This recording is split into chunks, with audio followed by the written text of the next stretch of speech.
then one other thing, as serving as the End Club representatives, we've had discussions on the border route, and I know that we had a presentation this morning as well as another one. So I met with Patty Thielen, who is our Northeast Regional DNR manager, as well as the Regional Parks and Trail Director, Mr. Schilling, and asked some questions about the B2B. And what I'm expressing is, you know, what's going to happen if we do nothing, and I'm not advocating for one thing or the other, but I think it's worthwhile information for us to consider and timely.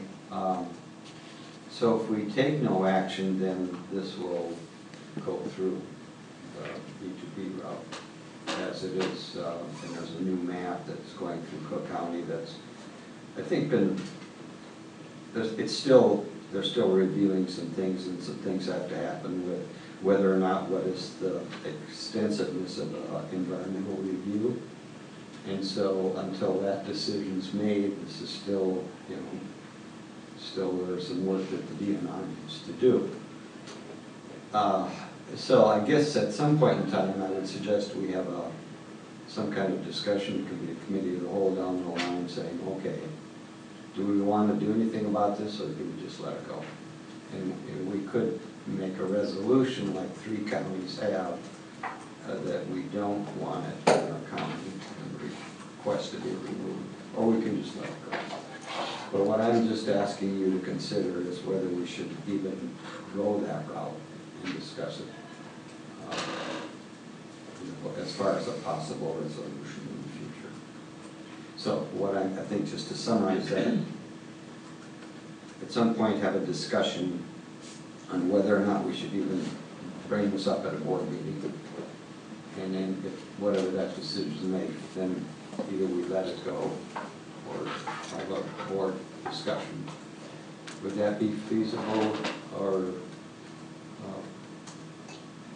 Molly, as an approach? You're asking me? Yes. From a legal standpoint.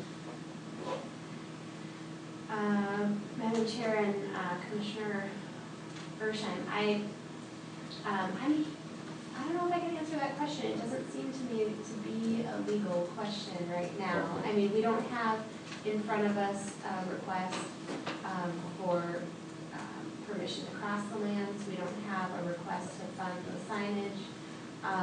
I believe the board's, part of your objective is to make a policy, obviously, and if you want to have that discussion, it needs to be in an open meeting, obviously.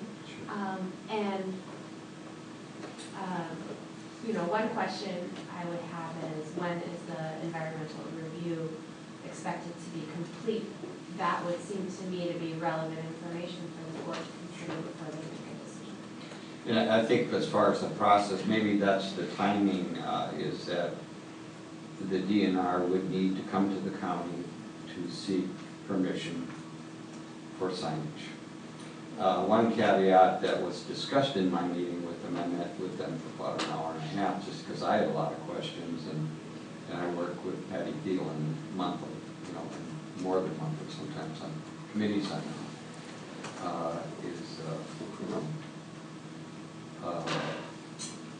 the process and what other counties have done, I think, has been somewhat premature, because we really don't know. So I think at some point in time, from my understanding of the conversation, they would come to the county and ask for permission to signage, because there's some county rules in place. And so maybe that's the timing. And I did ask them if they'd be willing to come to a board meeting, if that would be, at some point in time would be a good thing to do. Then they said they would. Any questions or comments?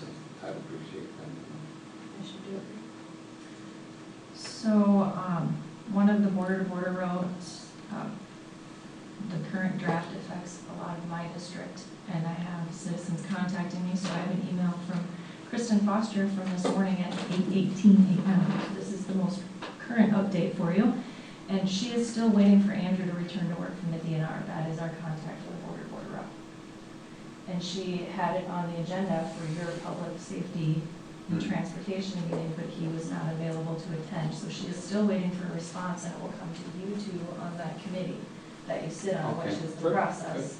Yes. On top of that, our Parks and Trails Committee did not have a quorum at its last meeting, and had they had a quorum, that committee would have asked this board to pass the resolution that was presented to you previously. So they didn't have a quorum, they're not bringing that forward, but I want you to know that the Parks and Trails Committee is supportive of this route. So those are the two processes. Okay, wow. So Kristen is still waiting for Andrew to be back, and that will come to your committee, just like the ATV ordinance. Good. Yes, and I think I was going to suggest that too, that would be a discussion that would start there. It was on your agenda, just like in May or something, and it wasn't able to be done. So those are the two things that are coming up Okay, for thank you. you. Any other report? So some of you heard on the radio this morning, and some of you that I've talked to, September 25th at 10:30 a.m. at the Co-op Community Room will be Coffee with the Commissioner. I would love to have other commissioners present. Myron has said he's going to try and get that on his calendar to be there also with me. It's always good to have multiple perspectives. Bobby, I apologize, you missed our board workshop that we were doing together. This is part of what we discussed, to be more in touch with the public and have different opportunities. And then I had the article in the News Herald on Friday that came out about ways to communicate. So I just want to note that you are all welcome to attend it. I'll talk to Jeff's office about probably notice that in case there's 3 of us there. We're not conducting business, but we are having a conversation. So you're all very welcome to that, and we'd like to continue it if any of you would be able to take that up. And obviously you want to have one in your area. I know you already have a group that has coffee and you join them. So that's my update.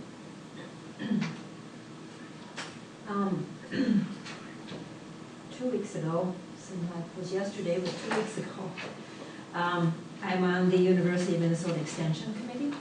It's a volunteer, so I take care of my own travel and all that, but we normally meet 2 times a year at our AMC, but this year, they are big promoters of 4-H, so we met down in St. Paul at the campus